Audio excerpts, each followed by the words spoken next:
नमस्कार, स्वागत है आपका। आप देख रहे हैं हमारी खास पेशकश सियासत में 3D इफेक्ट, दाल, दादरी और दलित। दरअसल चुनाव के दौरान मुद्दों में कितना मादा होता है, इसकी बानगी बिहार चुनाव में दिख रही है, जहां हर एक मुद्दे के बहाने सियासी मादा दिखाने का दम भरा जाता है। पहले दादरी के बहाने सियासी दंगल हुआ, फिर दाल पर सियासी बवाल हुआ और अब दलित के बहाने सियासी दावों का दम भरा जा रहा है। यानी बिहार की सियासत में 3D का इफेक्ट दिख रहा है। अगले आधे घंटे हम बात करेंगे इस 3D इफेक्ट की, लेकिन उससे पहले 10 बड़ी खबरें।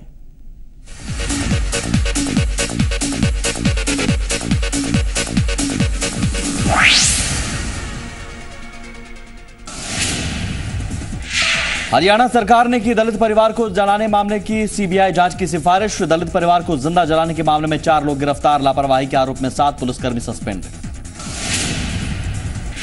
बिहार चुनाव के बाकी बचे 3 चरणों के चुनाव में पीएम मोदी करेंगे 23 रैली को संबोधित। एनडीए प्रत्याशियों के पक्ष में मांगेंगे वोट। दाल के बहाने लालू प्रसाद ने केंद्र सरकार पर साधा निशाना। महागठबंधन के प्रत्याशी नीरज कुमार के लिए जनता से की वोट की अपील। फिल्म अभिनेत्री हेमा मालिनी ने इशारों में लालू प्रसाद पर साधा निशाना। बड़हरा में एनडीए उम्मीदवार आशा देवी के पक्ष में मांगा वोट। मतदाताओं को जगाने के लिए मालिनी अवस्थी ने गाए गाने। सारण जिला निर्वाचन आयोग ने मालिनी अवस्थी को बनाया है ब्रांड एम्बेसडर। लातेहार के अंबाकोठी में यज्ञ के दौरान लगी आग, घंटों मशक्कत के बाद पाया गया काबू। पटाखे से निकली चिंगारी ने किया सब कुछ राख। फॉरबिसगंज में जाली नोटों के साथ एक शख्स गिरफ्तार। एसएसपी की टीम ने 4,98,000 रुपए के जाली नोटों के साथ लिया गिरफ्त में पश्चिम बंगाल से जुड़े तार। त्योहारी मौसम में बैंकों का कामकाज रहेगा प्रभावित। 22 अक्टूबर से लेकर 28 अक्टूबर तक दुर्गा पूजा, मुहर्रम और वोटिंग की वजह से एक हफ्ते तक हो सकती है दिक्कत। भक्तिमय वातावरण में पूरा देश, पंडालों में उमड़ी श्रद्धालुओं की भीड़। विजयादशमी कल और विजयादशमी के दिन पटना और रांची में रावण वध की तैयारियां अंतिम चरण में। पटना के गांधी मैदान और रांची के मोरहाबादी मैदान में धूमधाम से जलेगा रावण।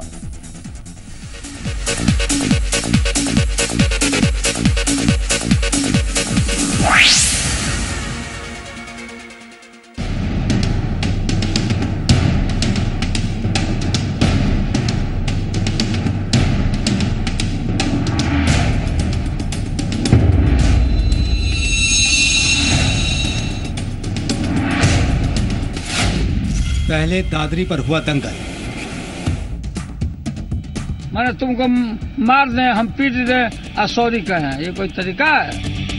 ये कोई पहली घटना नहीं है। इसके पहले याद होगा मुजफ्फरपुर नगर के जो दंगाई थे उनको प्रधानमंत्री की सभा में सम्मानित किया गया था। नाम लेके भाजपा आरएसएस कम्युनलाइज कर रहा है। पूरी परिप्रेक्ष्य की जानकारी हो, बहुत जरूरी है कि ये घटना क्यों घटी, किस क्रम में घटी। फिर दाल पर सियासी बवाल।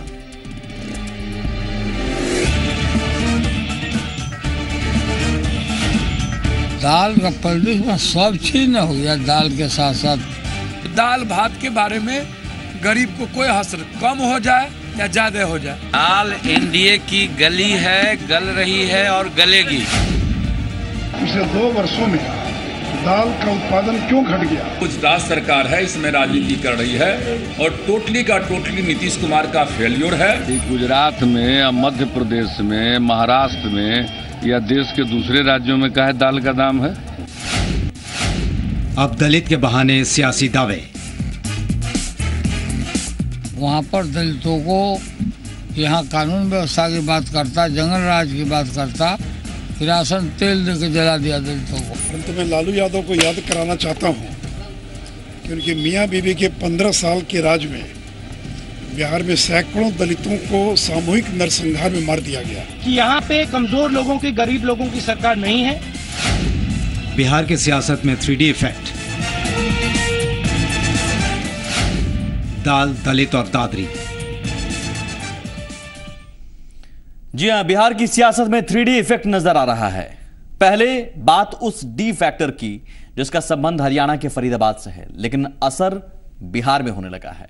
हम बात कर रहे हैं फरीदाबाद के सुनपेड़ गांव में दलित परिवार को जिंदा जलाने की घटना की, जिस पर अब बिहार में भी सियासत शुरू हो गई है। पहले दादरी पर हुआ सियासी दंगल, मैंने तुमको मार दें, हम पीट दें और सॉरी कहें, ये कोई तरीका है? ये कोई पहली घटना नहीं है। इसके पहले याद होगा मुजफ्फरपुर नगर के जो दंगाई थे उनको प्रधानमंत्री की सभा में सम्मानित किया गया था। नाम लेके भाजपा आरएसएस कम्युनलाइज कर रहा है। पूरी परिप्रेक्ष्य जानकारी हो बहुत जरूरी है कि ये घटना क्यों घटी, किस क्रम में घटी। अब सुनपेड़ कांड पर सियासत। वहाँ पर दलितों को यहाँ कानून व्यवस्था की बात करता, जंगल राज की बात करता, किरासन तेल दे के जला दिया दलितों को। परंतु मैं लालू यादव को याद कराना चाहता हूँ कि उनके मियाँ बीवी के 15 साल के राज में बिहार में सैकड़ों दलितों को सामूहिक नरसंहार में मार दिया गया। कि यहाँ पे कमजोर लोगों की, गरीब लोगों की सरकार नहीं है। चुनाव भले ही बिहार में हो, लेकिन देश के किसी हिस्से में होने वाली घटना का असर बिहार में दिखने लगता है। पहले दादरी के विषहाड़ा गांव में अखलाक की हत्या पर बिहार की सियासत गरमाई और अब हरियाणा के फरीदाबाद के सुनपेड़ गांव में दलितों को जिंदा जलाने की घटना बिहार में सियासी मुद्दा बनती जा रही है। बिहार के सीएम नीतीश ने ट्वीट के जरिए मोदी सरकार पर हमला बोला है। इसी विभत्स घटना को लेकर सदमे में हूं। आज वो लोग कहां हैं जो कहते थे हमारी सरकार बना दो, सब कुछ ठीक हो जाएगा। वहीं लालू यादव ने भी दलितों को जिंदा जलाने की घटना को लेकर बीजेपी पर हमला बोला है। कट्टर की सरकार, आरएसएस की सरकार वहाँ पर दलितों को यहाँ कानून व्यवस्था की बात करता, जंगल राज की बात करता, किरासन तेल दे के जला दिया दलितों को। कार्रवाई करो। कार्रवाई क्या करेगा? ये सब दलित विरोधी है, ये सब कट्टर। बीजेपी की तरफ आई स्ट्रांगली कंडेम जो इंसिडेंट हुआ है। फरीदाबाद की घटना को लेकर लालू नीतीश के वार पर सुशील मोदी ने तुरंत पलटवार किया। सुशील मोदी ने लालू राबड़ी राज में हुए नरसंहार का जिक्र करते हुए लालू के आरोपों पर पलटवार किया है। वो निंदनीय है और वहाँ की सरकार वैसे लोगों के खिलाफ कड़ी से कड़ी कार्रवाई कर रही है।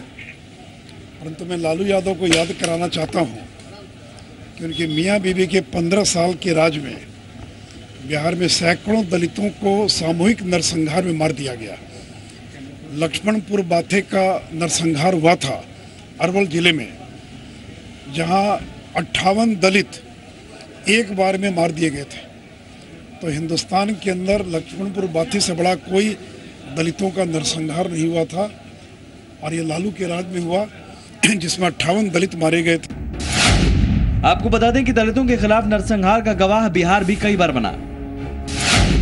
इनमें सबसे भयानक घटना 90 के दशक में हुई बतनी टोला और लक्ष्मणपुर बाथे नरसंहार की घटना मानी जाती है। पूरे दशक तक इस हिंसा की लपटें बिहार में लोगों के घर जलाती रहीं और इस आग पर सियासी रोटी सेंकी जाती रही। फरीदाबाद की घटना से भड़की आग पर एक बार फिर बिहार चुनाव में सियासी रोटी सेकने की कवायद हो रही है। ब्यूरो रिपोर्ट, जी मीडिया। जाहिर है दलितों के ऊपर अत्याचार की ये कहानी पहली बार नहीं सामने आई है और ना ही इस पर सियासत पहली बार हो रही है। सवाल है कि दो परिवारों की रंजिश को जातीय संघर्ष का नाम देकर सियासी रोटने सेकने का काम क्यों होता है।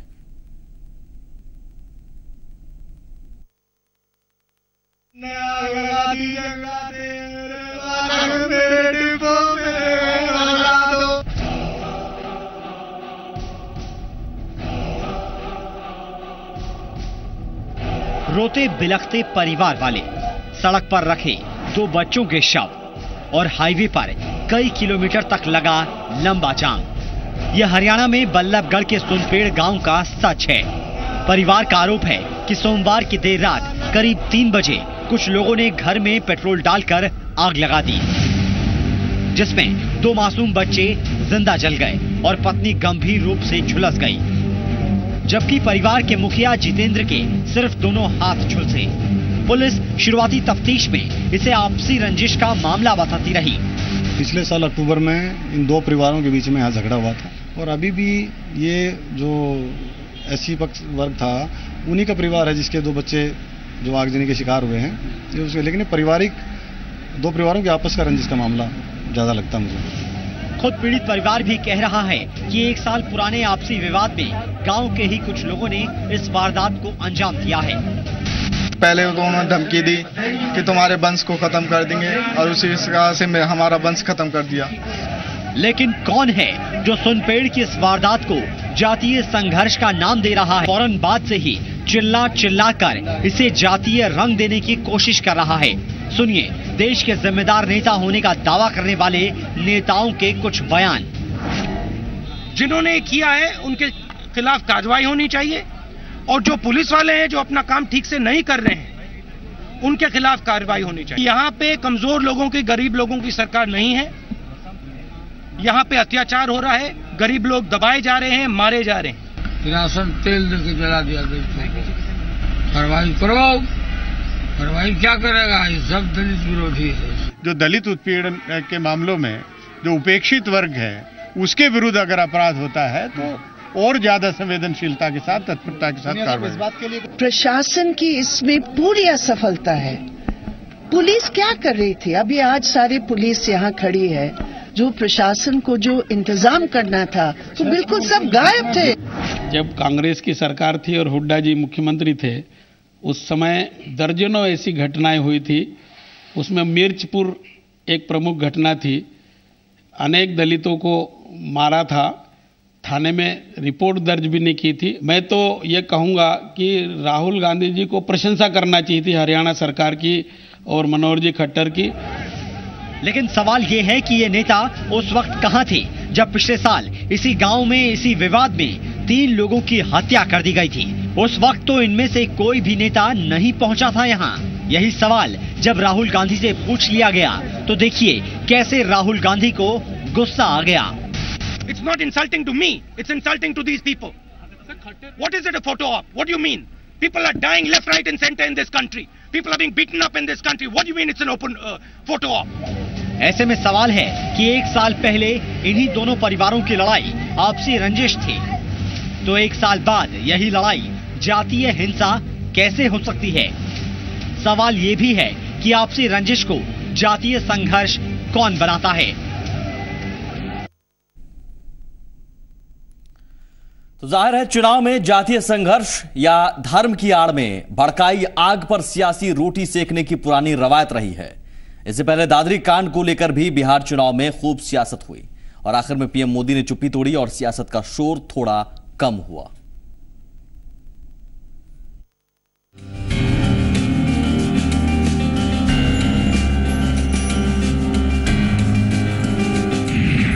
बिहार की बिसात पर दादरी का दर्द। बिहार चुनाव में हर तरफ दादरी, सियासत का दर्दे दादरी या दादरी पर दर्दे सियासत। बात तो अफवाह निकली, लेकिन एक मौत ने गाय को भी बिहार की सियासत में वोट देने वाला बना डाला। दरअसल बिहार के चुनाव में दादरी को लेकर इतने आंसू बहाए गए कि सियासी सुरमाओं के कमान में बयानों का एक भी तीर बाकी नहीं रह गया। हर जगह एक ही बात सुनी जाती थी, प्रधानमंत्री चुप्पी तोड़ो। जब दादरी और गुलाम अली के रद्द शो पर प्रधानमंत्री ने चुप्पी तोड़ी तो एक बार फिर सियासी लोगों में दादरी को लेकर दर्द उमड़ने लगा। पीएम ने एक न्यूज़पेपर को दिए इंटरव्यू में कहा, दादरी और गुलाम अली से जुड़ी घटनाएं दुखद हैं, लेकिन इसमें केंद्र सरकार का क्या रोल है? इस तरह की घटनाएं पहली बार नहीं हुई हैं और ऐसी घटनाओं का समाधान बातचीत से ही संभव है। कुछ छद्म धर्मनिरपेक्ष लोग इसे मुद्दा बना रहे हैं। बीजेपी ने हमेशा छद्म धर्मनिरपेक्षता का विरोध किया है। पीएम ने बयान दिया और बिहार विधानसभा के सियासी समर में घमासान शुरू हो गया। ये सब भाजपा का, आरएसएस का, मोदी हो या कोई हो, शाम को बोलेगा सवेरे बदल जाता है। सब जब गट्टा पकड़ाता है तो पलट जाता है। तो आदत नहीं छोड़ता, इन लोग का आदत छूटने वाला नहीं है। क्या चुप्पी तोड़ा? मैंने तुमको मार दें, हम पीट दें, सॉरी कहें, ये कोई तरीका है? कितने देर से बोलते हैं? यानी क्रिकेट टीम जीती तो तत्काल बोलते हैं, और सब चीजें तत्काल बोलते हैं। ये देश की एकता का मामला, इस पे इतना विलंब से प्रधानमंत्री कैसे बोलेंगे? प्रधानमंत्री जी की कथनी कुछ है और करनी कुछ है। ये कोई पहली घटना नहीं है। इसके पहले याद होगा मुजफ्फरपुर नगर के जो दंगाई थे उनको प्रधानमंत्री की सभा में सम्मानित किया गया था। उनमें से एक को प्रधानमंत्री जी ने अपने मंत्रिमंडल में शामिल कर लिया। जब विरोधियों ने प्रधानमंत्री के बयान पर हमला बोला तो सहयोगियों ने भी मोर्चा संभाल लिया। एनडीए के तमाम नेताओं ने पीएम के बयान का समर्थन किया और महागठबंधन के नेताओं के दादरी पर उमड़ रहे दर्द पर हमला बोला। नहीं, अब जैसे प्रधानमंत्री का एस्पेक्ट है, प्रधानमंत्री सोच समझ करके देश हित में बात वो करते हैं। अब उन बातों को हम लोग इस स्तर से कुछ कहें ये उचित नहीं लगता है। वो सोच समझ के जो भी उन्होंने कहा है वो ठीक कहा। देखिए, हमारे प्रधानमंत्री जी आज की तारीख में जिस पद पर हैं वो भारत के प्रधानमंत्री हैं। उनकी बातों को पूरी देश, पूरा दुनिया उनकी बातों को सुनता है। तो बहुत ज़रूरी है पूरी परिप्रेक्ष्य की जानकारी हो। बहुत ज़रूरी है कि ये घटना क्यों घटी, किस क्रम में घटी, उसकी पूरी जानकारी हो। मुझे लगता है जब उचित समय आया प्रधानमंत्री जी ने अपनी बातों को प्रमुखता से रखा है। हालांकि इससे पहले प्रधानमंत्री ने बिहार के नवादा में ही सबसे पहले दादरी पर बयान दिया था। पीएम ने दादरी का नाम तो नहीं लिया, लेकिन उन्होंने कहा था कि राष्ट्रपति प्रणब मुखर्जी की बात राह दिखाने वाली है। लेकिन लगता है बिहार के दंगल में सियासी सूरमा राह देखने नहीं, दिखाने में ज्यादा यकीन रखते हैं और गाय भी रास्ते में आ जाए तो उसे हटाने की बजाय दूसरों की राह में खड़ा कर देने में दिलचस्पी दिखाने लगते हैं। ब्यूरो रिपोर्ट, जी मीडिया। ज़ाहिर है दादरी के बहाने धर्म की आड़ में और अब फरीदाबाद के सुनपेड़ा कांड के बहाने दलितों और जातीय संघर्ष की आड़ में सियासत बिहार में हो रही है, क्योंकि चुनाव है। एक और डी फैक्टर दाल। भले ही दाल की कीमतों पर कंट्रोल करने के लिए राज्य सरकार या फिर केंद्र जरूरी कार्रवाई करने से बच रही हो, लेकिन सियासत खूब जोर शोर से चल रही है। ब्रेक की उस पार बात करेंगे।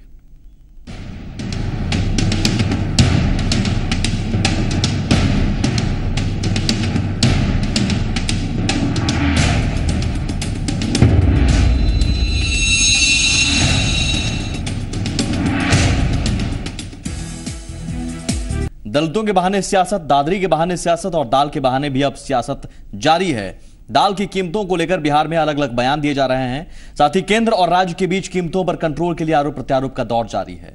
यानी दाल के बहाने सियासी दाल गलाने की पूरी कोशिश चल रही है। दाल का प्रदेश में सब चीज न हो गया। दाल के साथ साथ प्याज, लहसुन, मसाला। बाजार में देखते हो कोई परचेजर है, कैपेसिटी नहीं है। तो दाल भात के बारे में गरीब को कोई हसर, कम हो जाए या ज्यादा हो जाए, गरीब के थाली में कभी भी दाल नहीं रहना है। कम हो जाए तब भी, ज्यादा हो जाए तब भी। ये जितने लुटेरे हैं, इन्हीं लुटेरों से पूछो से कि इनके थाली में क्या क्या घट गया। दाल एनडीए की गली है, गल रही है और गलेगी। रही बात विरोधियों के पास, महागठबंधन के पास कोई मुद्दा नहीं है। कभी कुछ कभी कुछ कभी कुछ सेंटीमेंट पैदा करके वो बिहार के जनता को भ्रम में डालना चाहते हैं, जो बिहार की जनता समझ गई है। कीमतों पर नियंत्रण तभी हो सकता है जब केंद्र की सरकार और राज्य सरकार एक साथ चले। अगर नीतीश कुमार की तरह झगड़ेलू सरकार बनी रही तो जो आज दाल की कीमतें हैं नीतीश कुमार और बढ़ाएंगे और वोट की राजनीति करेंगे। हालांकि सियासत से अलग जरूरी है दाल के जमाखोरों और कालाबाजारी करने वालों पर कार्रवाई हो। इसके लिए केंद्र सरकार ने पहल भी शुरू कर दी है, लेकिन फिर भी बिहार में दाल पर सियासी बवाल जारी है। दाल का प्रदेश में सब चीज न हो गया। दाल के साथ साथ प्याज, लहसुन, मसाला। बाजार में देखते हो कोई परचेजर है, कैपेसिटी नहीं है। तो दाल भात के बारे में गरीब को कोई हसर, कम हो जाए या ज्यादा हो जाए, गरीब के थाली में कभी भी दाल नहीं रहना है। दाल एनडीए की गली है, गल रही है और गलेगी। कीमतों पर नियंत्रण तभी हो सकता है जब केंद्र की सरकार और राज्य सरकार एक साथ चले। पिछले 2 वर्षों में दाल का उत्पादन क्यों घट गया, इसका जवाब बिहार की सरकार को देना चाहिए। ये जो राज्य सरकार है इसमें राजनीति कर रही है और टोटली का टोटली नीतीश कुमार का फेल्योर है। कि गुजरात में, मध्य प्रदेश में, महाराष्ट्र में या देश के दूसरे राज्यों में काहे दाल का दाम है। बिहार में दाल का चुनावी मुद्दा बनते ही पूरी केंद्र सरकार इसके दाम को नियंत्रित करने में जुट गई। केंद्रीय कृषि मंत्री राधा मोहन सिंह और केंद्रीय खाद्य आपूर्ति मंत्री रामविलास पासवान दोनों बिहार के ही हैं। ऐसे में दोनों ने एक साथ सभी मोर्चे खोले। दोनों ने एक साथ प्रेस कॉन्फ्रेंस कर दाल की बढ़ती कीमत पर काबू पाने के लिए केंद्र की ओर से उठाए जा रहे कदम के बारे में बताया। टोटली का टोटली ये जो राज्य सरकार है इसमें राजनीति कर रही है और टोटली का टोटली नीतीश कुमार का फेल्योर है, जिसके वजह से क्या कहते हैं कि लोगों को महंगे दर पर दाम खरीदना पड़ रहा है। और राज्य सरकार को कहती शुरू से ही ये कार्रवाई की रहती और अभी भी राज्य सरकार इम्पोर्टेड हमारे पास में जब दाल है तो राज्य सरकार क्यों नहीं क्या कहते हैं उसको खरीद रही है। जब उनको 10 रुपया हम सब्सिडी देने को तैयार हैं तो क्यों नहीं खरीदने का काम कर रही है, क्यों नहीं जमाखोरों के खिलाफ में कार्रवाई करने का काम कर रही है, क्यों नहीं स्टॉक लिमिट कर रही है, क्यों नहीं एसेंशियल कमोडिटी एक्ट के तहत कार्रवाई कर रही है। इसलिए राज्य सरकार जो है जमाखोरों से मिल करके और गरीब जनता को परेशान कर रही है और सारा का सारा ठिकरा जो है वो भारत सरकार के ऊपर में फोड़ना चाहती है। कीमतों पर नियंत्रण तभी हो सकता है जब केंद्र की सरकार और राज्य सरकार एक साथ चले। अगर नीतीश कुमार की तरह झगड़ेलू सरकार बनी रही तो जो आज दाल की कीमतें हैं नीतीश कुमार और बढ़ाएंगे और वोट की राजनीति करेंगे। तो जाहिर है भले ही बिहार की सियासत में 3D इफेक्ट हो, लेकिन जनता एकमात्र इफेक्ट चाह रही है, वो भी डी फैक्टर ही है, डी फॉर डेवलपमेंट। और जनता डेवलपमेंट के मुद्दे पर ही वोट लगातार कर रही है। इस खास पेशकश में बस इतना ही। नमस्कार।